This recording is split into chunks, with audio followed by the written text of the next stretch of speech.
Bonjour à toutes et à tous. On entend souvent que la France du sport a tout pour réussir. Des clubs historiques, une passion populaire, un patrimoine sportif riche et même des PME et des sporttech innovantes. Alors pourquoi tant d'investisseurs privés, notamment français et européens, passent-ils encore à côté de ce potentiel? On va en discuter avec nos invités du jour. J'ai le plaisir de retrouver Jean-Baptiste Alliot. Bonjour Jean-Baptiste. Bonjour à tous. Tu es le CEO de La Source, une agence qui accompagne les ayants droit et acteurs du sport dans leur stratégie d'innovation et de transformation. À tes côtés, à nos côtés, Achille de Roglaudre. Bonjour Achille. Bonjour Thomas. Tu es le fondateur de Sport Invest Advisory. C'est un collectif d'experts indépendants au service des clubs, des ligues, des athlètes, des investisseurs et des entreprises du sport. Face à vous, Alexis de 16. Bonjour Alexis. Bonjour Thomas. Tu es le directeur général du Paris Football Club.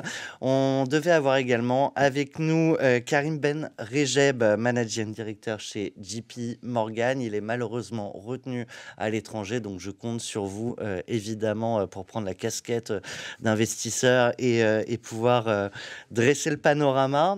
Quand on a préparé cette émission, messieurs, je vous ai posé une question, ça a duré 1 heure et demie.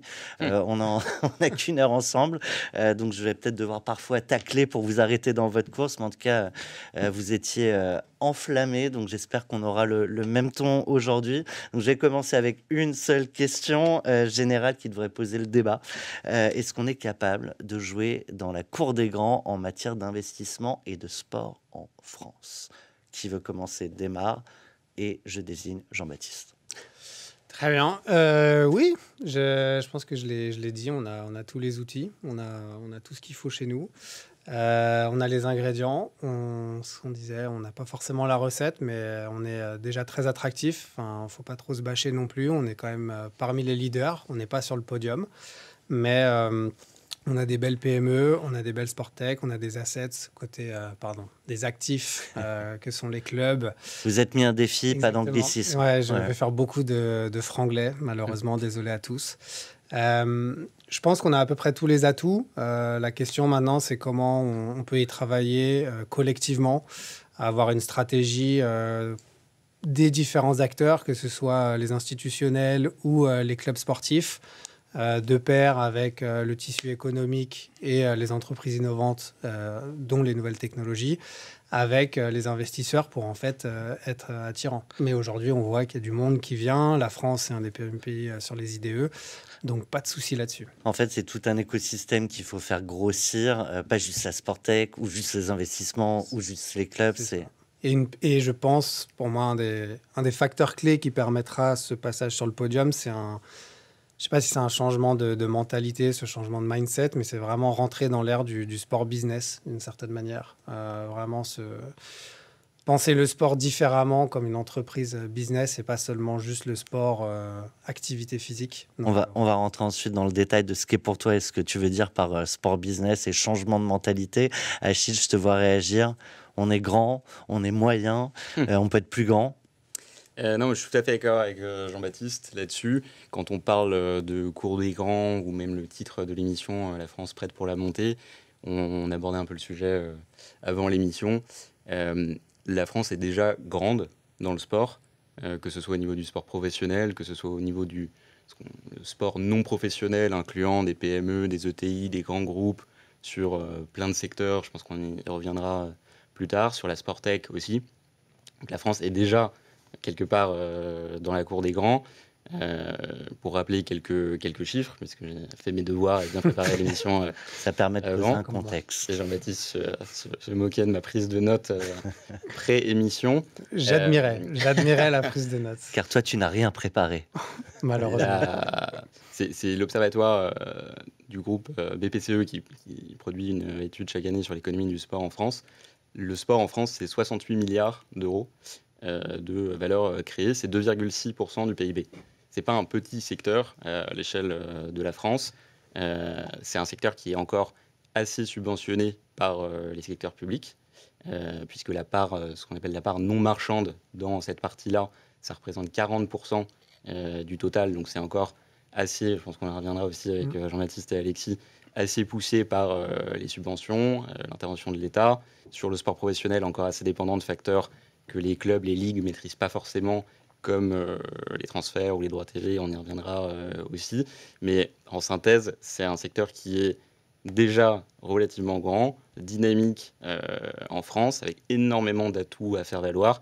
Et j'adore l'expression de Jean-Baptiste, des ingrédients qui sont présents et de la recette qui manque pour mettre tout ça en musique. Et je pense que c'est ce qu'il faut retenir. Si on fait cette émission et qu'on se demande si on est prêt pour la montée, c'est qu'a priori, on peut encore faire des steps supplémentaires, Alexis. Alors, merci pour votre invitation. Évidemment, on est mobilisé pour la montée pour ce qui est du Paris FC. C'est un projet que mène Pierre Ferracci depuis 15 ans, quasiment depuis 2010, quand il prend la tête d'un club formateur réputé, qui est le Paris FC en Île-de-France, qui est référence pour les jeunes, pour l'amener durablement dans un premier temps en Ligue 2, puis maintenant en Ligue 1, même si cette Ligue 1 nous a échappé 4 fois sur les 6 dernières années en raison de barrages sur lesquels on était très près d'aboutir. Et maintenant, fort de nos nouveaux actionnaires et toujours avec Pierre Ferracci à la tête du club, on espère cette année ou l'année prochaine, parce que la lutte est très serrée, arriver sur la Ligue 1, qui, dans le projet du club et à Paris, est nécessaire pour avoir la visibilité et l'engouement pour que le club se développe, pour que la marque Paris FC resplendisse. Mais par rapport à votre question, je vais sortir de mon terrain de jeu 5 minutes pour dire que il faut vraiment croire en la France et croire en nos chances. J'ai eu la chance de dîner avec l'entraîneur de l'équipe de France de rugby à 7, qui a eu du temps pour préparer le projet dans la durée. Donc ça, c'est important, c'est comment en France on s'inscrit dans la durée. Et lui me présentait comme une des clés de succès très fortes des Jeux Olympiques le travail qui a été fait, je crois que c'est Claude Onesta qui a mené ça, très transversal à l'ensemble des disciplines pour aller chercher les meilleures pratiques. Et c'est vrai qu'en France, on a tendance à cloisonner ce qui est rationnel et ce qui est de la dimension développement humain, les hard skills et les soft skills, pour ne pas être le seul qui parle un petit peu anglais. C'est des ponts qu'il faut créer. L'un sans l'autre n'est rien. Dans la transformation même sociétale qu'on vit, moi je suis convaincu que plus on aura de data, plus il faudra mettre à côté de l'intelligence humaine pour les mettre en musique, pour définir leur utilisation pertinente, parce que, et encore plus dans le sport, la performance, elle est faite par les femmes, par les hommes qui entraînent nos sportifs et évidemment nos sportifs qui se forment, qui performent. Donc la France a toutes les capacités. En revanche, je pense que la France est peut-être trop souvent en mode projet. C'est-à-dire on se mobilise pendant 4-5 ans pour Notre-Dame. C'est presque un sport pour les JO. Et comment, à l'inverse, on arrive à construire nos entreprises, nos clubs, dans la durée pour les rendre solides. Avant de démarrer l'émission, on parlait de clubs qui, dans la durée, ont dépassé leur fondateur ou leur homme clé, que ce soit le Stade Lavallois avec Michel Le Millénaire, je pense la JOCR avec Giroud, ou le FC Lorient avec Christian Gourcuff, qui a été un élément essentiel. Et je pense que ces 3 clubs ont structurellement passé un cap, même si on sait que le sport, par moment, peut faire redescendre les clubs dans des zones économiquement très perturbées comme le national l'est, avec des clubs historiques comme Nancy, Sochaux, Valenciennes, Dijon, qui sont d'excellents clubs et qui néanmoins sont dans ces divisions très difficiles. Et si on y reste trop longtemps ou si on descend trop lourdement, il arrive ce qui est arrivé malheureusement aux Girondins de Bordeaux ou aux Chamois niortais. Jean-Baptiste, je te vois réagir, mais moi ce que j'entends dans ce que tu viens de dire, Alexis, c'est la notion de temps. Et est-ce que le timing, et c'est souvent peu le cas, est le même selon qu'on parle d'un projet de club sur la durée, le timing des investisseurs ou le timing politique, et en fait comment on arrive à aligner les temporalités? Je pense que ce sera pas forcément le même, mais vu qu'on est un peu, on est à BPI et Achille parlait des institutionnels, ils ont plus ou moins le temps long. Ils peuvent s'engager sur des cycles de 4-5 ans, et je pense que c'est le rôle aussi de certaines fédérations, le CNOSF, donc le Comité olympique, ou même d'autres fédérations ou des ligues, en fait, de bénéficier de ce temps long pour essayer d'avoir une montée en gamme, mais essayer d'équiper les clubs, essayer de monter, enfin, essayer d'équiper les différentes parties prenantes. C'est sur ce que tu viens d'expliquer, à savoir du savoir de personnes, mais aussi tout ce qui est lié à la data, que ce soit sur de la performance sur du terrain ou hors terrain par rapport à créer du nouveau business model.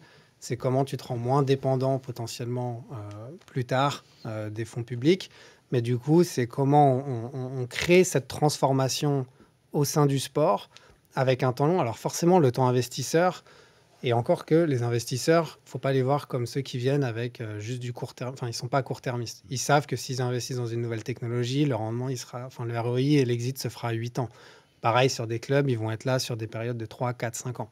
Mais un investisseur, pour qu'il vienne, s'il voit que l'écosystème autour de lui, donc le public, mais aussi les instances dirigeantes et celles qui font les règlements, sont partie prenante et aident à la structuration du secteur, ils vont voir le potentiel économique décuplé. Ils vont aussi comprendre que s'ils mettent $1 ou €1, ils vont peut-être avoir 3 ou 4 en retour, mais pas juste avec eux qui viennent et qui mettent à la poche, mais parce qu'ils vont avoir des personnes, enfin, ils vont avoir un vivier. Alors déjà, on a la chance en France, on disait, est-ce qu'on est prêt?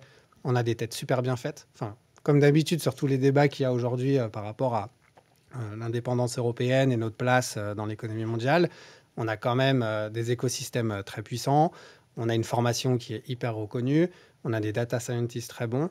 Donc en fait, c'est comment on structure ça pour que l'investisseur se dise « Ah mais en plus, il y a une prise de conscience, en plus, les ligues, les fédérations viennent soutenir les clubs », ce qui fait qu'en fait, Achille, quand il recommande des clubs ou qu'il fait des analyses sur des deals M&A, c'est de se dire le club, il a une valeur intrinsèque parce que il a une infrastructure, il a un stade, il a un certain nombre de fans, il a un centre de formation, il a des joueurs.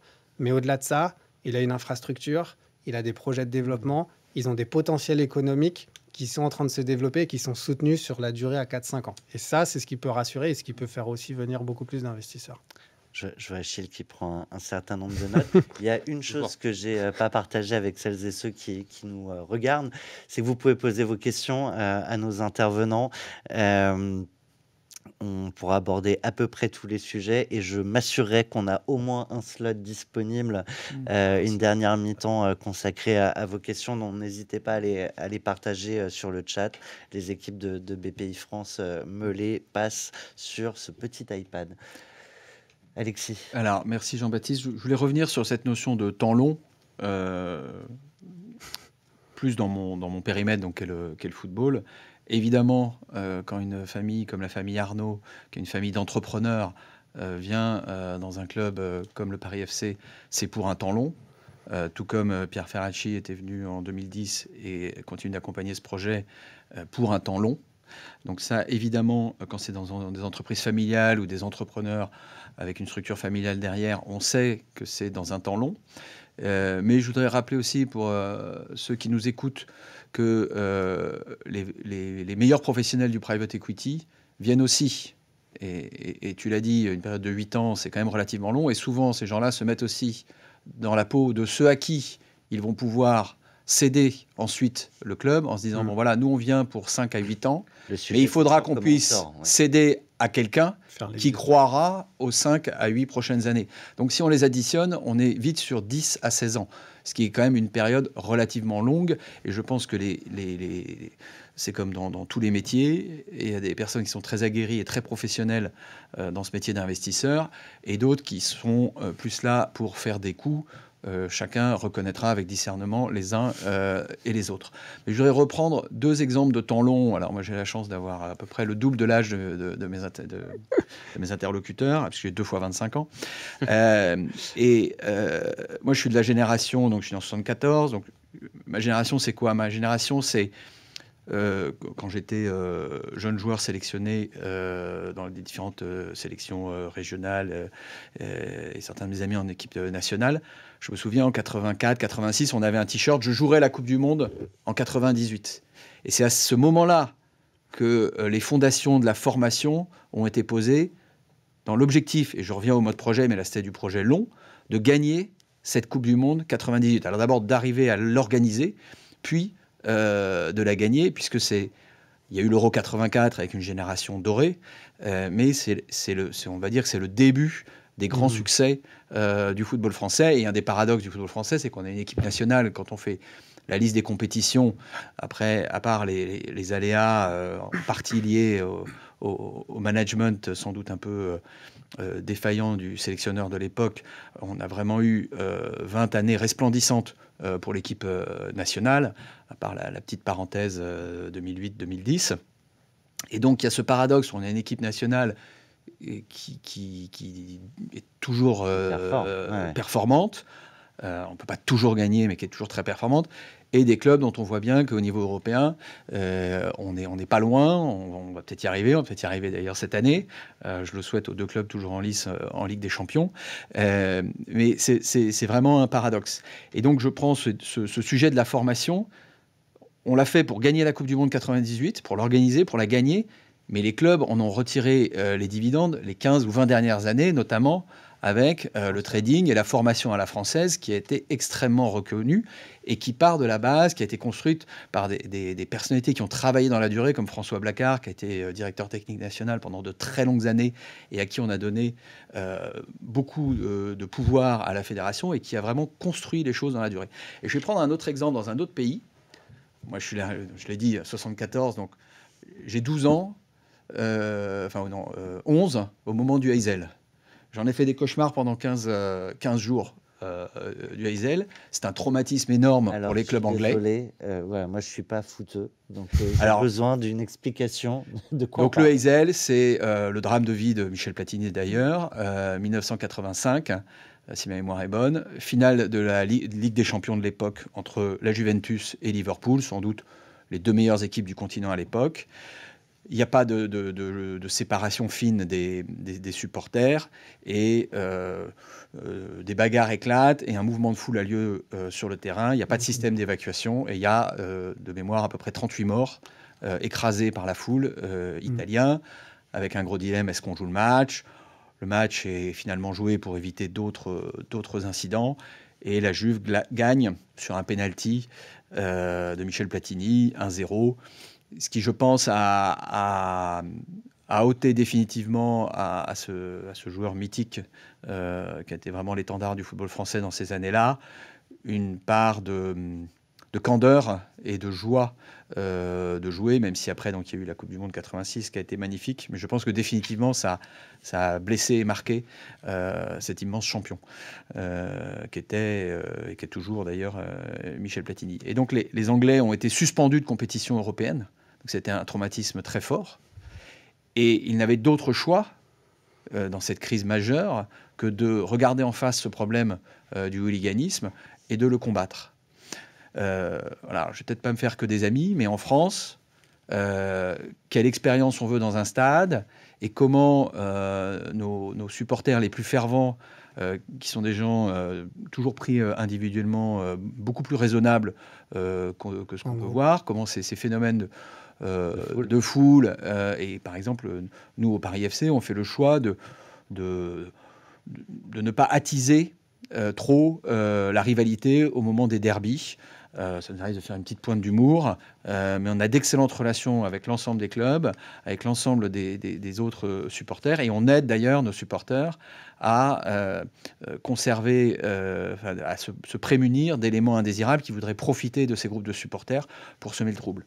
Donc c'est typiquement un sujet sur lequel les pouvoirs publics, plutôt que de nous sanctionner, nous, clubs, doivent vraiment nous aider avec force. Et là, c'est le rôle de la Ligue, de la Fédération, de faire que ce terreau du football, sur cet aspect-là, mais comme sur quelques autres, il faut se fixer des priorités et y travailler dans le long terme et dans la durée. Je reste sur la notion d'objectif Coupe du Monde 98, quelques décennies, une ou deux décennies auparavant. C'est quoi l'objectif qu'on peut peut-être se fixer aujourd'hui dans le monde du sport, indépendamment du seul monde du foot, pour embarquer tout un écosystème, la Sportec, les PME derrière, les clubs évidemment, et les athlètes? On a déjà eu ce moment-là avec les JO l'été dernier. Maintenant, c'est Il plus faut le de prochain goal, travailler ouais. l'héritage. Après, il y en aura toujours. Hein. Il y aura toujours la Coupe du Monde 2030 qui sera juste à côté de chez nous. Bon, c'est Maroc, Espagne, Portugal. Je ne vais pas parler de l'Arabie Saoudite en 2034, mais on ne va pas pouvoir accueillir toutes les compétitions du monde. On l'a déjà beaucoup fait. On a eu l'Euro 2016, on a eu les JO là en 2024. Pour moi, c'est plus travailler cet héritage. Mais après, c'est ce que tu disais sur les instances dirigeantes aussi. Avec le pouvoir public, c'est comment structurer la démarche plus pour aider. Donc, je ne sais pas si on doit avoir quelque chose, un événement spécifique en ligne de mire. C'est sûr que ça aide, parce que du coup, ça aligne tout le monde et que tout le monde travaille dans une certaine vision. Mais pour moi, c'est aux instances dirigeantes, mais aussi à travailler avec les investisseurs, parce qu'on est sur le thème de l'investissement. On sait qu'il y a des bons et des mauvais investisseurs. C'est sûr que si quelqu'un vient vous voir, vous achète et veut faire un retour en faisant un x10 à 3 ans, partez. Enfin, en général, c'est que l'argent qu'il va vous donner va plutôt être toxique. Donc, c'est pas forcément un bon investissement que de le prendre. Après, il y a des fonds qui sont très bons, et Achille pourra en parler, qui viennent, qui achètent des clubs, qui se mettent dans la durée, qui structurent, qui améliorent les actifs. Mais du coup, c'est aussi comment, au niveau central, entre guillemets, on accompagne ça, que ce soit au niveau de la Ligue, mais qu'on se mette des vrais objectifs. J'ai un autre exemple en tête. J'en parlais, je crois, vendredi dernier avec Achille. C'est CVC, qui est un fonds. Ils ont donné de l'argent à la Ligue 1. Ils ont aussi donné de l'argent à la Liga au moment de la crise Covid. Qu'est-ce qu'ils ont mis en place avec la Liga? C'est qu'ils ont mis des guidelines, donc une vraie stratégie sur comment dépenser cet argent. Il n'y avait que 15% qui pouvaient aller aux joueurs. Que 15%. Transfert et wages, et salaire. Le reste, il y avait 15% pour la dette. Parce que bon, ils voulaient se rendre plus indépendants. Donc il y avait 70% de cet argent de CVC qui devait aller que dans des investissements de fonds. Les infrastructures, le digital, comment mieux monétiser avec les sponsors. Donc en fait, c'est que l'argent qui est venu de CVC, ils ont dit... Il est là pour créer de la valeur. Comment on investit sur les fondations même de ce qu'est le produit de la Liga pour mieux le vendre dans plusieurs années. Et donc, comment on rénove tous les stades? Comment on améliore la formation? Comment on améliore tous les outils digitaux? Ils ont créé cette communauté et il y a une sorte de... Et en plus, c'est un modèle qui est inspiré un peu de ce qui se fait en NBA avec le TIMBO, donc Team Business and Operation. Donc, il y a un mélange de meilleures pratiques, il y a une émulation, ce qui fait qu'en fait, les clubs, tous ensemble, améliorent le produit au niveau global. Donc, pour moi, c'est un peu ça qu'il faut essayer de répliquer, ou en tout cas, au niveau français, de mettre en place. Et c'est pas qu'une seule ligue. C'est forcément une ligue, mais avec des pouvoirs publics, avec des acteurs. Et forcément que ça va embarquer les acteurs. Parce que quand on doit améliorer ses infrastructures, quand on doit améliorer sa formation, quand on doit améliorer son tech stack, sa data, son aspect digital pour la monétisation, et ben en fait, on va avoir besoin de nouvelles technologies, on va avoir besoin de différentes personnes. Et je pense que c'est ça qu'il faut essayer de mettre en place. Achille, tu m'as fait un signe. Donc, je voulais juste rebondir sur la notion de temps long et d'événements particuliers, les JO, la Coupe du Monde 98, etc. Pour moi, qui doivent avoir un rôle principalement de catalyseur par rapport à des vraies transformations structurelles qui se feraient et qui se conduiraient quoi qu'il arrive. Et je pense que ces événements, pris de la mauvaise façon, ça peut être une sorte de cadeau empoisonné. Pourquoi ? On a l'impression qu'en fait, Coupe du Monde 98, énormément d'investissements dans la formation. Depuis, on clame dans le football la qualité de la formation à la française, qui est ce qu'elle est. Cercle vicieux, ça crée une forme de dépendance des clubs qui se disent, en fait, moi, pas de problème si je termine à moins 15, moins 20 millions de résultats nets chaque année, puisque je vais pouvoir valoriser mes 2-3 meilleurs joueurs du centre de formation, les vendre et passer à l'équilibre. Donc on se repose un peu sur ces choses-là. C'est vrai sur la formation, c'est vrai sur les infrastructures. Je pense que l'Euro 2016, c'était une super expérience en France. Moi, je l'avais vécu de l'étranger, mais en tout cas, le regard était celui d'un événement qui s'est très bien passé. Il y a beaucoup de stades qui ont été conçus surdimensionnés et qui sont maintenant un héritage assez lourd à porter pour certains clubs et pour certaines collectivités. Les JO 2024 qui se sont passés de façon absolument spectaculaire. Il y a un grand bravo à toute l'équipe de Paris 2024 parce que de A à Z, je pense que le monde nous a regardé sur une organisation absolument incroyable. Et il y a eu un peu la croyance que l'après-JO allait être une espèce d'ère dorée pour le sport français. On est bientôt un an plus tard.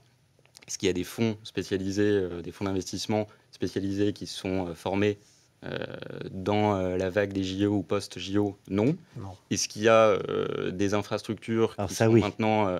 Oui, mais Il y a un héritage là-dessus. il y a un héritage, et je sais que l'équipe de Paris 2024 a énormément travaillé sur l'héritage post-JO, et je pense qu'ils ont fait tout ce Puis qu'ils avec pouvaient des faire innovations qui ont dans leur énormément été périmètre. accélérées en amont. Tout à fait. Mais l'écosystème autour, et il y a toujours un peu cette notion de dépendance et d'attentisme, que ce soit, on en parlait dans le football, la formation, les droits TV, le développement des infrastructures poussées par des événements comme la Coupe du Monde, l'Euro, les JO, et de se dire, en fait, derrière, tout va s'enclencher par magie.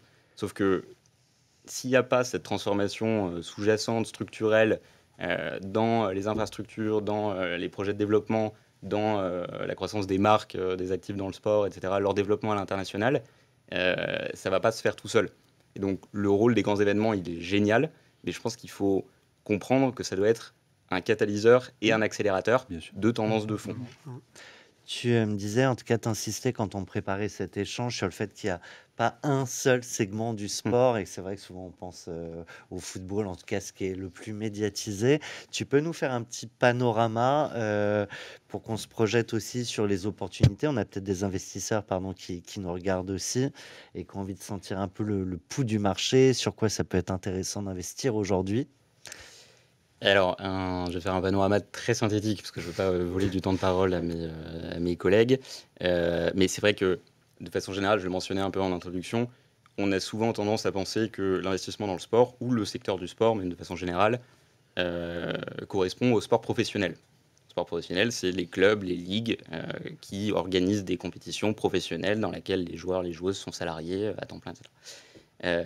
Au-delà de ça, il y a, moi, tout ce que je regroupe dans le sport non professionnel, donc les entreprises du secteur du sport qui sont, pour certaines d'entre elles, liées aux mêmes drivers de marché, et donc qui suivent les mêmes tendances hyper positives, mais dont on parle beaucoup moins dans ce sport non professionnel. En France, alors pour se limiter à la France, parce que c'est le sujet, mais on a un nombre de segments et de typologies d'entreprises absolument faramineux, avec des très très belles réussites françaises, des très beaux actifs, comme disait Jean-Baptiste en introduction, dans la distribution, le retail, les réseaux de distribution spécialisés, des boîtes qui sont sous LBO, avec des fonds de private equity français ou européens, EcoSport, Courir avec Equistone, etc. Donc, le retail et la distribution, c'est pas forcément le secteur qui fait le plus envie en ce moment, vu le contexte économique. Mais dans les équipements techniques, on parlait de Babola, des boîtes familiales absolument dingues, Technifibre dans le groupe Lacoste, dans les équipements techniques liés aux infrastructures, Natural Grass, avec des entrepreneurs absolument géniaux comme Bertrand Picard, qui sont en train de devenir les leaders européens du secteur et qui sont soutenus par des fonds. Donc, sans faire un panorama trop exhaustif, parce que sinon je vais parler pendant 1h30, et c'est pas le but. Mais dans la distribution, dans les équipements techniques, dans la pratique sportive, on a eu des opérations géniales ces derniers mois avec, Karim a été bien placé pour les mentionner, Urban Soccer, qui s'est vendu à la Compagnie des Alpes après une trajectoire de croissance absolument incroyable, non seulement dans le foot à 5, mais aussi dans le développement du padel. Le Five, qui s'est remis un groupe Players, qui est parti avec un fonds franco-belge. On est un des leaders européens sur les sports, on va dire, urbains et un peu niche, mais dans des infrastructures très très qualitatives, comme le réseau Monday Sports Club, dans le yoga, le dynamo, etc. On est un des pionniers européens sur l'escalade, des boîtes géniales, comme Arcos, Climbing District, etc. Donc, sans aller trop dans le détail, toute la partie Sportech aussi, donc qui regroupe énormément de business models différents que Jean-Baptiste connaît bien mieux que moi, mais on a des super trajectoires de croissance et des super succès. Il y a beaucoup de gens qui oublient que Prozone, au départ, c'est français. C'est un des leaders dans le tracking des données GPS, hardware et software. Prozone, ça a été créé il y a 20 ans. en 2004. Nous, on a l'impression que la Sporttech française, c'est quelque chose de très naissant, etc. Mais on a toujours eu des super entrepreneurs et des super réussites. Et donc, en effet, formation, data, enfin tous nos ingénieurs, Prozone, mais t'as Photovision, t'as Skill Corner, t'en as Ouais. plein. Et la qualité des entrepreneurs et la qualité, en effet, des profils techniques type data scientist, PhD, etc. Skill Corner, Hugo Bordigoni, et la technologie de computer vision qu'ils ont développée sur l'analyse de ce qu'on appelle les tracking data, sans rentrer trop dans le technique, mais on a des profils vraiment absolument géniaux. Écoutez, vous me permettez une super transition pour une des questions qui nous a été posée par Eric, qui nous dit, pour attirer les investisseurs privés, le tissu de PME reste clé. Je pense que vous êtes assez en ligne.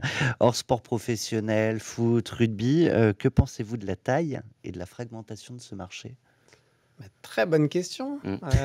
Et ça incitera peut-être tout le monde à en poser d'autres. Ah bah non, mais ça dépend de vos réponses. Non, mais c'est une excellente question.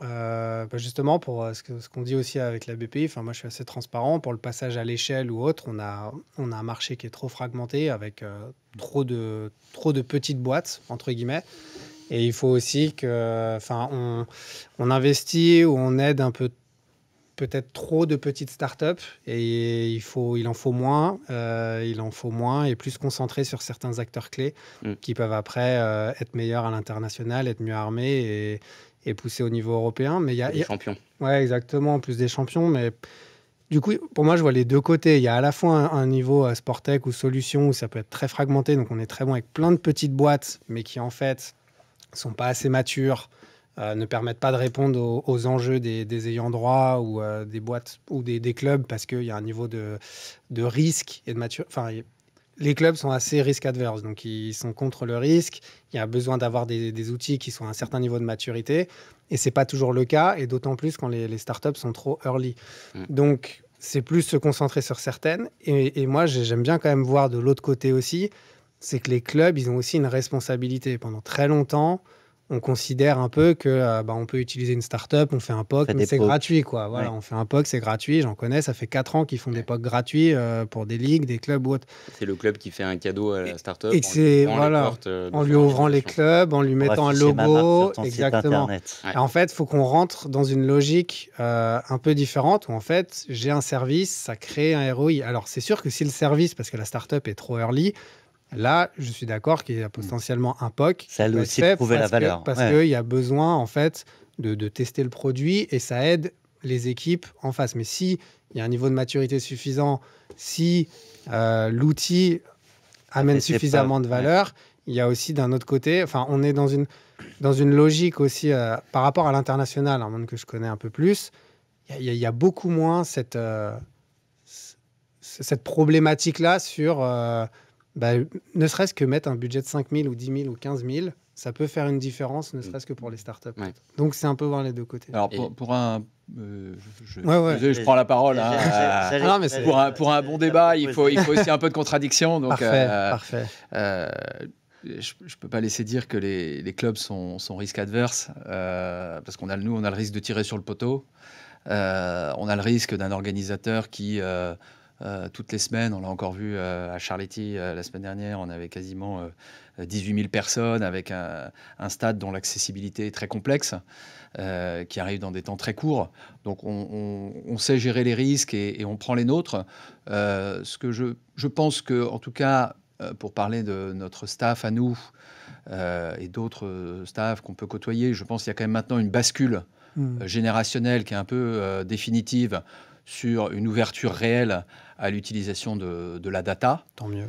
Maintenant, les bons ouvriers ont de bons outils. Et donc, c'est vrai qu'un POC, il y a une prise de risque. Mais voilà, quand je dois faire un meuble très rapidement, est-ce que j'expérimente un nouveau marteau ou est-ce que je prends un marteau qui est fiable, qui a été testé par d'autres? Il y a quand même aussi une exigence de la performance court terme, qui est le socle, sur lequel un club ne peut pas se bâtir dans la durée, qui est très fort vis-à-vis des staffs. Donc là, je pense qu'aussi, les investisseurs ont vraiment leur part à prendre en étant sélectifs, en étant dans l'accompagnement Moi, je l'ai vécu dans d'autres secteurs, du fait de mon expérience, notamment dans le retail. Dans le retail, il y a plein de startups qui viennent vous voir, qui vous expliquent que tout le monde va faire, qui font faire 3 à 5% de leur de performance aux retailers.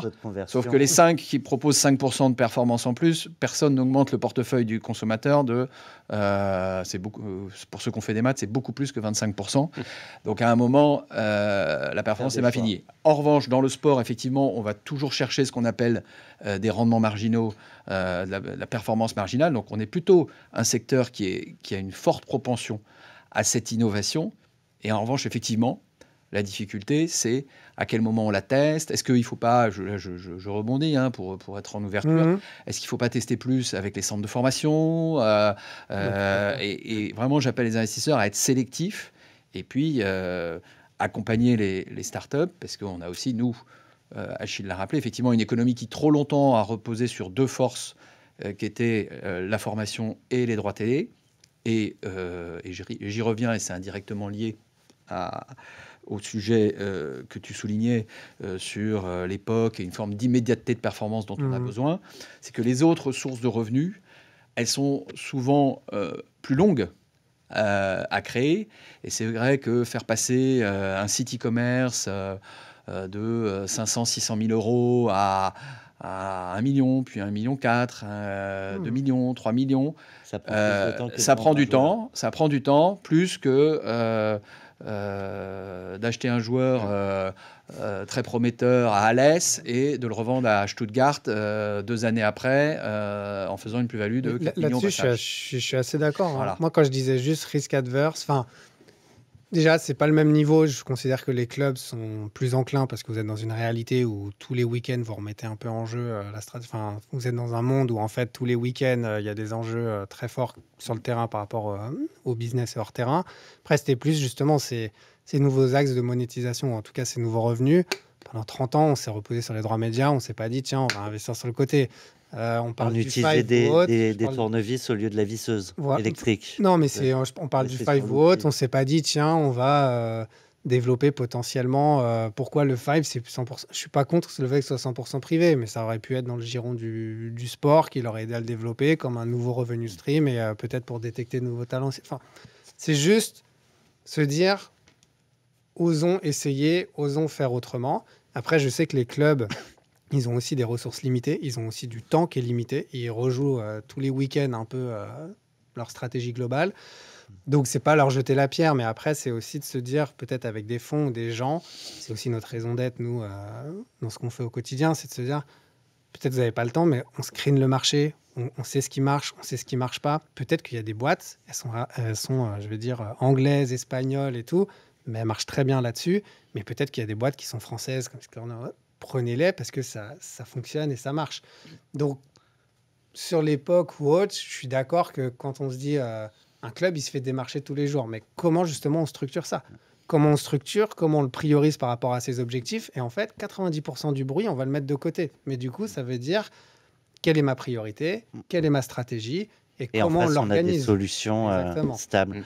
Je te vois réagir, Achille. C'est peut-être aussi votre job, vous, de conseiller les clubs sur les solutions et les nouveaux leviers de croissance. Alors justement, en fait, c'est un débat super intéressant sur les relations entre sport tech et entreprises adjacentes au sport et sport professionnel, club, ligue. Pour ajouter un peu la perspective du point de vue investisseur, je pense que quelque chose qu'on n'a pas encore bien intégré en France et en Europe de façon générale, notamment par rapport aux fonds d'investissement américains, c'est la logique de portefeuille. C'est-à-dire qu'on considère qu'un club, un investisseur, en gros, soit il achète des clubs ou des ligues, soit il est plutôt dans le venture capital, il y a Sportech, ou dans le private equity classique, et il fait des LBO dans des PME, ETI du sport. Aux États-Unis, la plupart des fonds sectoriels qui se sont développés, des plus gros, Arctos qui a maintenant 7 milliards sous gestion, alors que ça fait 5 ans qu'ils ont été levés, Redbird que je connais bien parce que j'ai eu la chance d'être au début du projet de reprise de Toulouse, tous ces fonds-là, dès le départ, ils ont intégré une logique de portefeuille, c'est-à-dire qu'ils ont à la fois ce qu'on appelle de l'IP, de la propriété intellectuelle, c'est-à-dire que j'acquiers des parts dans des clubs ou des ligues pour en extraire la monétisation, et Dans les solutions qu'on va vendre à ces solutions clubs. adjacentes au sport. Et c'était, pour la plupart d'entre eux, soit intégré dans la thèse d'investissement initiale, soit très vite réalisé. Arctos, au départ, le but, c'est principalement de prendre des parts minoritaires dans des franchises de sport nord-américains, en NFL, en NHL, etc. Très vite, et je sais parce que j'ai eu la chance de travailler avec eux quand j'étais chez McKinsey, très vite, Arctos se rend compte qu'il y a énormément d'acteurs aux États-Unis, mais pas que, adjacents au sport, des solutions de ticketing, des boîtes de recrutement liées au sport, des prestataires de services hospitalité pour les stades en Amérique du Nord. Et donc très vite, ils étendent leur thèse d'investissement. En fait, ils font toute la chaîne.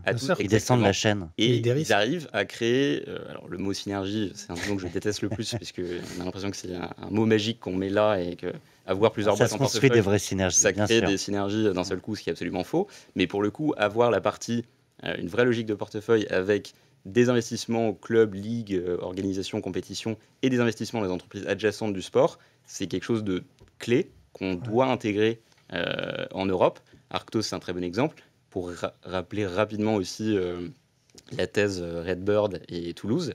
Quand Redbird investit dans Toulouse, ils ont investi et soutenu avant dans une boîte qui s'appelle Zelus Analytics, qui est une boîte de data science et data analytics spécialisée dans le sport pour le recrutement et l'analyse de la performance, fondée par un certain Billy Beane, que les lecteurs de Moneyball connaissent bien, et Toulouse, sur la partie utilisation de la donnée, etc., avec des cerveaux absolument brillants au club comme Damien Comolli et Julien Demeaux, sert, entre guillemets, de laboratoire pour Zelus, pour tester ces technologies et ces solutions data sur le recrutement et l'analyse de la performance. Dès le départ, Redbird, comme Arctos, a cette logique de portefeuille. De travail aussi. C'est vraiment ce qu'il faut qu'on intègre justement pour créer des liens, parce que moi je suis d'accord à la fois avec Jean-Baptiste et à la fois avec Alexis sur la version risque, C'était Toulouse to win.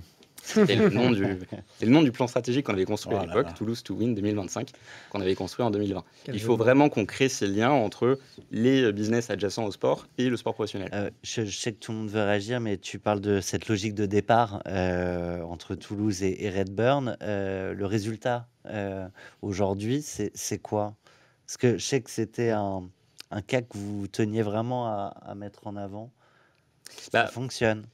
Alors, sans dévoiler le script de l'émission, parce qu'on est live, mais on va aborder hors script. Hein, vous souhaitiez collectivement qu'on aborde aussi des sujets de souveraineté par rapport au sport, et donc de besoin d'investisseurs français, européens, institutionnels et privés qui s'attaquent au marché du sport en Europe.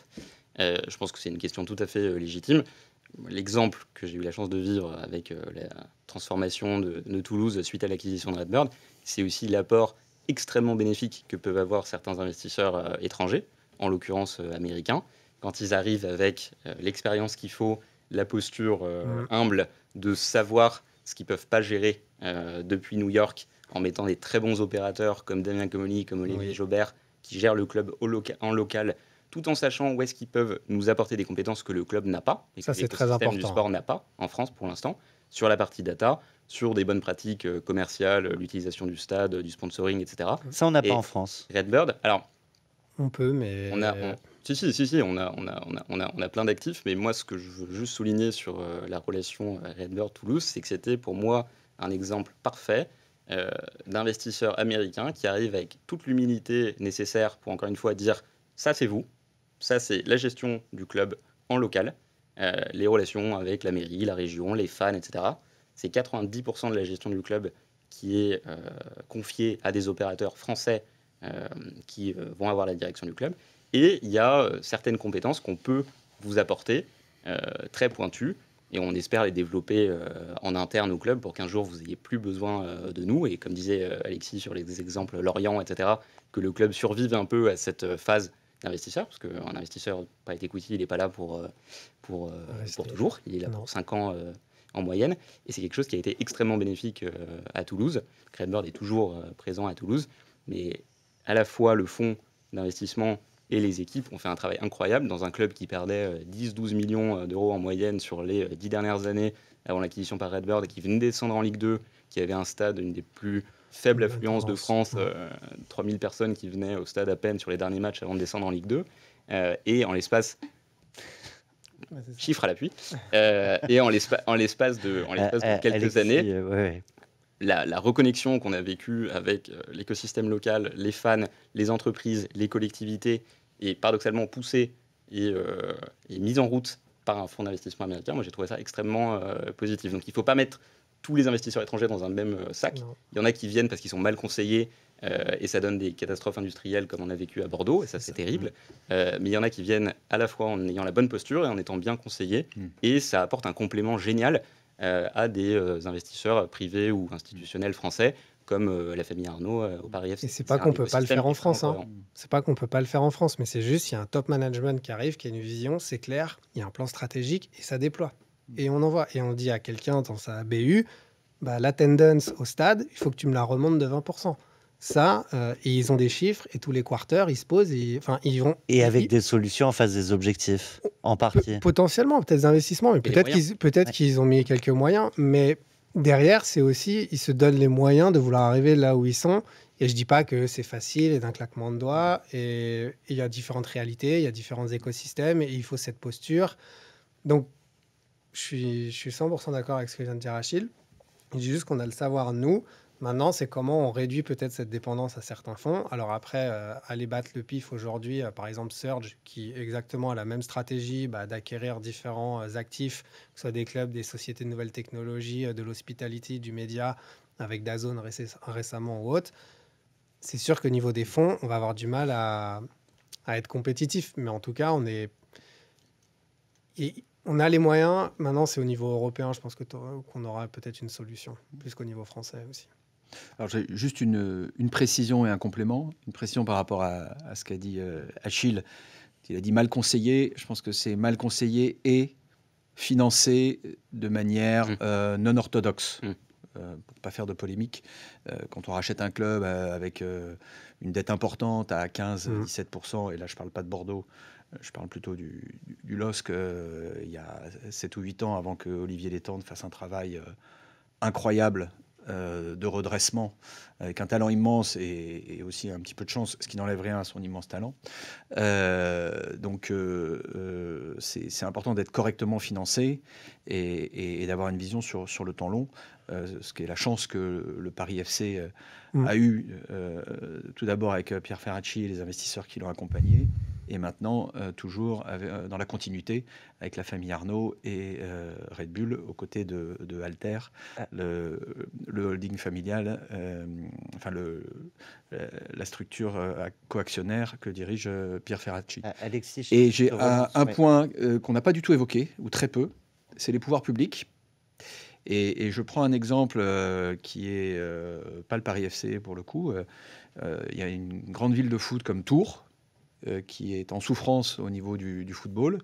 Et il y a de jeunes entrepreneurs de talent, Basile Ribou, Frédéric Giscard, qui cherchent à trouver une solution pour ce club. Et donc, typiquement dans une métropole de 250 000 habitants, si je ne m'abuse, comment les pouvoirs publics prennent leur part pour aider, pour souffler dans le sens de ce projet.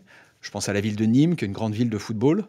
On a un entraîneur au club qui est un Nîmois de cœur, même si en ce moment il est 200% dédié au Paris FC. Et je sais ce que c'est qu'une ville de foot comme Nîmes. Et de la même façon, nous, sur Paris, on a été accompagnés par la ville de Paris.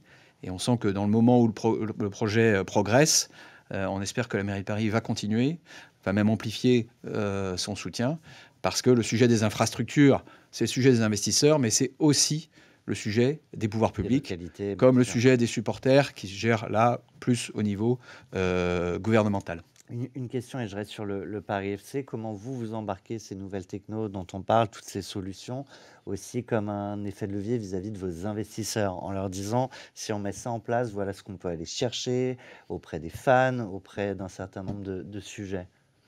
Alors, excellente question. Sur ce sujet, moi, je distingue deux types de nouvelles technologies. Il y a les nouvelles technologies dont vous avez parlé autour de la performance sportive en général, que ce soit le scouting, le pilotage des séances d'entraînement, la planification, les entraînements de plus en plus individualisés. Donc ça, c'est des sujets sur lesquels vraiment je sens que la nouvelle génération, mais dans la nouvelle génération, je mets des personnes de mon âge, hein, donc 2 fois 25 ans, qui sont très ouverts. Au Paris FC, on a un staff qui est extrêmement ouvert à ça, avec cette exigence de stabilité des solutions, d'une certaine unification, parce qu'avoir trop d'applications qui ne se parlent pas entre elles, ça devient trop compliqué. Donc, que ce soit sur la performance sportive ou sur le recrutement, il n'y a plus de sujet. Il n'y a pas de débat. C'est complètement acquis. C'est comment on est vraiment dans l'amélioration continue. C'est le plus sans couture et le plus facile pour l'utilisateur final de prendre des décisions, pour ne pas être noyé sur 50 000 data. Hein. Je me souviens d'Hervé Davy qui disait souvent à l'antenne si le championnat avait lieu entre la 13e et la 18e minute, Guingamp serait 14e. Et rien. Donc, c'est aussi comment on travaille cette data et on y met de l'expérience, du savoir-faire, ce que fait au quotidien Stéphane Gilly avec son staff. De l'autre côté, il y a toute la data autour de la fanbase. Et donc là, nous, et dans ma précédente expérience de dirigeant, c'était pareil. C'est d'abord, quelle est la vision? Qu'est-ce qu'on veut faire? Comment le club veut créer un engouement autour du public et plus largement un engouement au niveau digital, à qui on s'adresse, comment on touche l'international, comment dans des villes éloignées, soit des Français qui vivent à l'international, soit des internationaux qui connaissent la ville de Paris, vivent cette expérience Paris FC dans le digital ou en local, comment elle se traduit par du merchandising, des académies et une connexion digitale au club. Donc là, on voit bien qu'on a 2 types, et je pourrais même scinder la première catégorie en 2. Comment on a nos VIP, nos clubs d'entreprise qui suivent l'engouement du Paris FC, c'est un certain type d'expérience. Et puis comment on reste, hein, donc il y a 18 mois, on a lancé le projet de la gratuité au Stade Charletti parce qu'on veut un football populaire, accessible à tous. Comment on fait en sorte que venir à Jean-Bouin l'année prochaine ou à Charletti pour voir les filles, pour voir Paris FC Lyon chez les féminines ou Paris FC Lille à Jean-Bouin, c'est accessible à tous et l'expérience est de qualité. Et ensuite se pose la question des outils. Il ne faut pas croire que les outils sont un palliatif à l'imagination, à la vision du projet. Et là, le projet, il est clair. La priorité pour nous, c'est le match de Laval. On en parlait en préparation, avec une excellente équipe de Laval. En amont. Et voilà. Merci, excellent. Vous êtes meilleur que la Mayenne. Donc, c'est ça notre enjeu. Et en même temps, les équipes travaillent sur les sujets de fond avec l'aide de nos nouveaux actionnaires. Et c'est la chance d'avoir Red Bull aussi à nos côtés, qui a un vrai savoir-faire et qui a l'humilité de se dire, voilà, ce qui vit en Allemagne, on peut s'en inspirer, mais c'est pas duplicable exactement en France. Je veux répartir la parole, mais j'ai une dernière question pour toi. Enfin, c'est peut-être pas la dernière et je te demanderai de faire court, mais un investisseur, avant d'investir, il a envie de comprendre s'il y a un marché et donc des clients. En l'occurrence, en tant que club, vous êtes aussi un client de l'ensemble de ces solutions. Est-ce qu'on a de quoi être optimiste sur le déploiement de toutes ces nouvelles technos qui te sont présentées un peu tous les jours, toutes ces startups qui frappent à ta porte et du coup, quels sont les sujets là, sur lesquels vous allez investir? Ça m'amène à une question que nous pose une personne dans l'audience. Dire qu'il y a beaucoup de petites startups et que l'on doit se concentrer sur certaines startups signifie qu'il y a une sélection. Oui. Je crois que tu l'évoquais tout à l'heure. Jean-Baptiste, comment se ferait cette sélection? Voilà. Je donne le petit panorama. Je te laisse répondre rapidement. Eh bien, moi, je vous passerai la parole. On n'est pas optimiste, on est très optimiste, pour les meilleurs. Moi, j'ai la chance de travailler avec 2 entrepreneurs, Jacques Binger et Frédéric Torlotin. Jacques Binger est très investi dans le football. À l'époque, Prodeo, il y avait une quarantaine de collaborateurs. On travaillait sur l'Evian Masters de golf, sur la Danone Nations Cup. Et Jacques et Frédéric ont eu l'intelligence et le talent de suivre leurs clients. Et souvent, les clients nous emmènent. Ils ont démarré avec une petite boîte de production pour faire des films d'entreprise. Ils étaient 7 ou 8, ça marchait très bien. Ils avaient prévu d'être peut-être 10. Ils ont fini à plus de 100 personnes. Ils ont cédé ensuite leur entreprise à Young et Rubicam, qu'ils ont ensuite eux-mêmes dirigé. Et c'est parce qu'ils ont su écouter, accompagner leurs clients, dont Danone, dont Bouygues.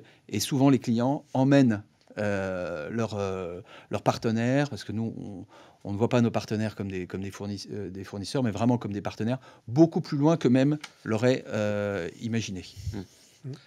Je vois 100 questions qu'on n'a pas traitées. Je vais faire très vite. On parlait tout à l'heure de souveraineté en matière de défense, dont on parle beaucoup en ce moment, en matière de santé, dont on a particulièrement parlé pendant le Covid. Est-ce qu'il faut une souveraineté en matière de sport, messieurs? Jean-Baptiste, Achille, qui veut... J'en ai déjà parlé, donc. Passe la balle à Jean-Baptiste. Je Non ne sais pas sujet. je sais pas si c'est un secteur stratégique ou autre. Après, si on se pose la question de si on est prêt pour la montée ou autre, c'est sûr que si on veut mieux contrôler ou gérer, c'est plus intéressant d'avoir quelques fonds forts en Europe qui nous permettent de défendre aussi notre modèle du sport et de défendre aussi les boîtes qui sont européennes. Beaucoup de fonds américains arrivent aussi avec beaucoup d'argent en fait, de Français, d'Européens qui sont placés là-bas et qu'ils utilisent pour acheter des actifs chez nous. Donc en fait, c'est peut-être ça aussi à voir. Eh bien, justement, une question, et je vois que tu voulais répondre, Achille, mais quels VC investissent majoritairement dans le sport en France? Alors peut-être juste avant, si tu me permets, Oui. rebondir sur ce que disait Jean-Baptiste, qui est super intéressant. Dans la logique de souveraineté, il y a un sous-entendu de protection. Moi, je pense que le thème d'aujourd'hui, qui est celui de l'investissement, c'est plutôt une approche d'encouragement et de pousser d'expansion, la croissance d'un secteur. Je ne pense pas qu'on ait besoin de protéger le sport en France ou en Europe de façon aussi stratégique que la défense ou la santé. En revanche, je pense que plus il y aura d'investisseurs privés, d'investisseurs institutionnels, je parle à la fois des fonds d'investissement qui investissent ce qu'on appelle en direct dans les entreprises, mais aussi des investisseurs institutionnels, ce qu'on appelle des limited partners, même si on a dit qu'on ne faisait pas beaucoup d'anglicisme, mais des caisses d'assurance, des caisses de retraite, des fonds de pension qui soutiennent, qui investissent, eux, dans des fonds. Et moi, j'ai vécu plusieurs tentatives, directement ou indirectement, de lancer des fonds spécialisés dans le sport, ou même de façon plus large dans le sport, les médias, le divertissement, en France et en Europe, même en élargissant la profondeur de marché et le spectre. On a toujours eu des discussions avec des investisseurs institutionnels pour lever nos fonds en tant qu'investisseurs, auprès desquels on sentait beaucoup de prudence, même un peu de méfiance parfois. Non, mais en fait, c'est un secteur qui comporte une certaine part de risque, qui assimilait souvent le sport au sport professionnel, donc les clubs, les ligues, etc., sans voir tout le reste, et donc qui regardait ça d'un air un peu distant. Et je pense qu'aujourd'hui, on a vraiment besoin de soutenir le développement de fonds spécialisés français et européens. Et aujourd'hui, pour moi, je vois la fenêtre d'opportunité, elle est à peu près maintenant, dans le sens où, au niveau américain, il y a énormément de cash. Bon, au-delà de la politique, mais il y a beaucoup d'argent, il y a beaucoup de levées. Le problème, c'est que les investisseurs, à la fin, ils cherchent un meilleur ROI, une meilleure exit. Et aujourd'hui, le burn, donc la façon dont est dépensé l'argent aux États-Unis, dont les technos arrivent, les valorisations sont quand même très élevées. Le bottom line, la ligne de coût chez les startups sont vraiment très élevées aussi par rapport à l'or. Et on a vraiment... Là, on devient très intéressant. C'est aussi pour ça qu'ils sont venus dans les récentes années. C'est parce qu'ils voient que les actifs sont sous-valorisés ou en tout cas qu'il y a un potentiel incroyable. Donc, je pense que là, on a une fenêtre d'opportunité. Après, il y a des fonds. Sport République qui est à Valenciennes. Ils ont aussi Southampton. Ils ont aussi un club en Turquie. Ils utilisent Southampton et ils ont un fonds de private equity pour acheter des solutions comme Redbird. Donc, ça existe. Ça existe. En Europe, je pense que c'est plus s'allier et avoir aussi moins de réticence, peut-être au niveau institutionnel, pour avoir 2-3 acteurs forts. Tu parlais d'une fenêtre de tir. Et je reste là-dessus. Moi, j'ai une fenêtre de tir très courte pour te relancer sur ce que tu as évoqué en introduction, sur la nécessité de devenir un vrai sport business. Et souvent, tu prends l'exemple de Red Bull. Ouais, ça fait un peu écho à ce que tu disais sur. Je pense que dans le monde du sport, on a compris que sur la performance, on ne pouvait pas s'en passer de la data. D'ailleurs, le problème, c'est qu'on a trop de data et c'est qu'est-ce qu'on en fait de cette data et comment on la structure et comment on l'internalise et comment on a le ownership de cette data. Mais j'entends l'aspect, il faut une stratégie, une vision, et je suis 100% d'accord. Avant même de déployer, avant même d'utiliser des outils ou autres, il faut avoir fait le travail en amont.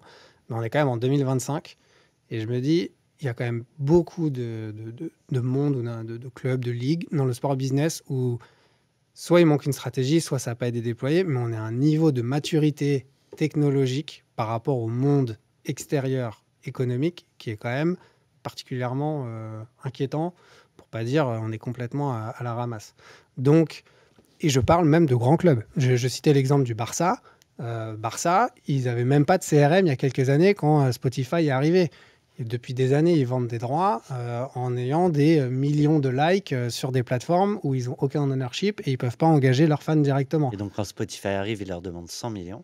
Ils leur demandent pas mal d'argent et en fait, ils leur demandent surtout un accès à leur plateforme, et, enfin à leur CDP ou CRM. Et le Barça est un peu embêté parce qu'ils n'ont pas beaucoup de monde. Donc, si on applique les maths un peu du monde économique et des investisseurs, ils disent voilà la base de données que vous me donnez, voilà la lifetime value de votre fan moyen, voilà à peu près le ratio qu'on peut engager. En fait, vous me demandez 5 à 6 fois plus en sponsorship. Donc, ça ne va pas marcher. Donc oui, c'est le Barça. Donc oui, ils ont eu le naming rights. Oui, ils ont eu le sponsorship deal ou autre. Mais là où le Real Madrid peut-être est un peu plus structuré, juste le shirt, c'était 70 millions, qui est l'équivalent de tout le package du Barça quand ils sont arrivés.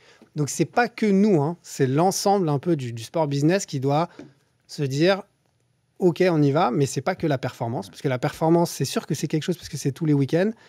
Ce travail de longue haleine, il faut le faire sur le reste aussi. Je vais nuancer juste Jean-Baptiste, parce que je pense que le sport ne doit pas être dans la culpabilité. Dans mon ancien métier, le retail, petite devinette, quand est-ce que H&M a lancé son site e-commerce en France? 2005 2017. Ah non. Alors depuis, ils ont énormément progressé parce qu'il y a la puissance de la marque. Et je vous ai épargné, printemps.com, c'est mars 2020. Et c'est même pas parce qu'il y a le Covid. Voilà. Donc, non, mais tout ça pour dire que le sport doit aussi... moi, c'est un des messages que je passe aux équipes en interne, c'est ni impunité. Ah oui, maintenant, mais on est dans le foot, donc on peut faire différemment. Ni culpabilité. Ah oui, non, nous, les footeux, on n'est pas comme ça. Non, les choses qu'on fait bien comme partout et les choses sur lesquelles on doit progresser. Et donc, c'est vrai que des institutions comme le Barça, comme le Real Madrid, pour adopter une technologie, c'est sûr que moi j'y ai joué, donc j'ai beaucoup de respect pour ce club, mais le FC Versailles est très innovant parce que il a moins le poids de l'institution, et donc le risque à prendre sur l'innovation marketing, communicationnelle, il est plus facile. Ce qui est la chance du foot féminin. Eh bien, écoute, super transition. On a 3 minutes top chrono pour prendre une dernière question et aborder ce sujet. Quand on a annoncé sur LinkedIn, je crois, cette causerie avec vous, on a eu énormément de messages justement autour du sport féminin, la place des femmes dans le sport, la place des femmes dans l'investissement. Est-ce que le sport féminin est un actif sous-exploité aujourd'hui ? Alors, je vais prendre la parole puisque je l'ai beaucoup prise avant, mais je vais être très court. C'est une des raisons qui ont motivé l'avenue de la famille Arnault dans le projet. C'est toujours un faisceau de raisons, mais le sport féminin est un axe majeur que Pierre Ferracci a posé très tôt dans l'ADN du club. Et aujourd'hui, on est en finale de la Coupe de France avec notre équipe féminine. On se réjouit pour les joueuses, on se réjouit pour la coach. Et moi qui suis administrateur du club depuis 12 ans, j'ai vu dans un poste qui est beaucoup plus facile que celui qui au quotidien porte l'équipe d'administrateurs, tout le travail qui a été fait. Il y a aussi un excellent travail qui a été fait sur les équipes masculines, mais vraiment chapeau. Et je pense qu'il faut encourager ces clubs qui se structurent. Et à ce titre, la possibilité de séparer le numéro d'affiliation va complètement à l'encontre du développement du football féminin. Nous, on pense que l'un nourrit l'autre, chacun dans son couloir de nage, mais avec une vraie belle complémentarité. C'est une chance pour un club de pouvoir rayonner. Je fais très court. Un mot. Enfin, deux. Grâce à une équipe, puis à l'autre. Non, mais je le rejoins complètement. Aujourd'hui, c'est le foot féminin. Il y a des faisceaux d'analyse qui font c'est peu de valorisation par rapport au foot masculin parce qu'il n'y a pas les mêmes historiques. Mais du coup, c'est ce qui en fait un levier de croissance très intéressant. Et aussi, je pense que comme on part d'une feuille blanche, il y a un vrai potentiel. Et là, je ne suis pas du tout dans le bashing. Je pense que la FFF, et avec la LFFP, par exemple, a très bien compris ce potentiel, est en train de se structurer et adopte une stratégie au niveau de la Ligue qui est vraiment digne de mettre en place un produit qui va augmenter sa valorisation. Ils ont vraiment cette stratégie d'appuyer les clubs et d'en créer quelque chose où ils vont créer cet écosystème et cette stratégie globale pour appuyer le foot féminin. Et il y a un gros potentiel. Ouais. On a dépassé le temps imparti, mais j'avais promis de prendre un maximum de questions. Je vais en prendre une dernière que je vous propose. Quand les pouvoirs publics financent, investissent dans le sport pro, les clubs, les stades, quel est le retour pour les habitants en termes de pratiques sportives, santé, cohésion sociale, environnement? C'est aussi une manière d'investir. Qui veut y aller? Peut-être Alors, toi? Je vais essayer de faire court. Si j'ai bien compris, ça n'a pas été ma force pendant cette heure et demie. Mais c'est la passion qui parle. Nous, on a des liens très proches avec la ville d'Orly, où se situe notre centre d'entraînement. On a beaucoup d'interactions, que ce soit avec les écoles, avec les lycées, et on veut encore renforcer ce lien avec la ville d'Orly. Ça crée des emplois indirects, évidemment, ça crée de l'activité. Et moi, je pense même que l'âme d'un club de football, elle doit être enracinée dans son territoire. C'est d'ailleurs la force de tous nos clubs, d'un club comme Dunkerque, d'un club comme Valenciennes, d'un club comme Rodez. Il y a vraiment un enracinement, que ce soit à travers l'engagement, le bénévolat, le volontariat. En tout cas, le football, mais je pense que le sport en général, n'est pas cloisonné. C'est une pyramide, mais c'est une pyramide qui doit se construire par la base et avoir toute une échelle de progrès, de structuration, d'amélioration de la performance, mais s'appuyer sur une pyramide et un socle important. Et évidemment, l'éducation des jeunes. Moi, pour avoir un certain nombre d'amis qui sont passés dans des centres de formation, je les ai vus avant, quand on avait 12-13 ans, et après, quand il y avait 17-18 ans, et la majeure partie ne sont pas devenus professionnels, mais je peux vous dire que ça les a sacrément structurés, d'avoir les éducateurs qu'ils avaient, d'être structurés par le sport de haut niveau, qui est d'une exigence extrême. Je n'opposerai pas, par rapport à la question, c'est ce que j'entends un peu en sous-jacence, mais je n'opposerai pas le sport pour tous et le sport business, dans le sens où le sport business crée des rôles modèles, crée aussi une envie peut-être à une pratique ou un engouement. Alors après, il y a tout un travail côté ministère, sport à l'école, éducateurs, même la FFF ou d'autres sports, toutes les fédérations et le CNO pour encourager cette pratique et prendre la vague des nouveaux sports et des nouvelles pratiques. Mais je n'opposerai pas les deux. Et on sait très bien que les bienfaits pour la société, que ce soit en termes de santé, de dépenses, donc de dépenses dans la santé, parce que l'inactivité physique, c'est un vrai fléau, l'obésité, bref. Je ne mettrai pas les deux en opposition. Par contre, c'est sûr qu'il y a un travail à faire pour que ça reste complémentaire et que le sport business permette au plus grand nombre de continuer à vouloir faire du sport. Un dernier mot, Achille? Je reprends l'expression de Jean-Baptiste, je la vole tout à fait, mais sport pour tous et sport business ne doivent absolument pas être opposés. Je pense que la croissance et développement du sport professionnel doit et va tirer la pratique sportive au global, dont on a énormément besoin. Je pense que je ne veux pas parler pour Jean-Baptiste et Alexis, mais si on travaille aussi dans cet écosystème, c'est par vocation et par motivation à développer tout ça, au-delà des revenus du sport professionnel qui représentent une part infime de l'impact sociétal, environnemental que le sport peut et doit avoir. Eh bien, je siffle officiellement la fin du match, la fin de cette causerie. Un immense merci à vous trois.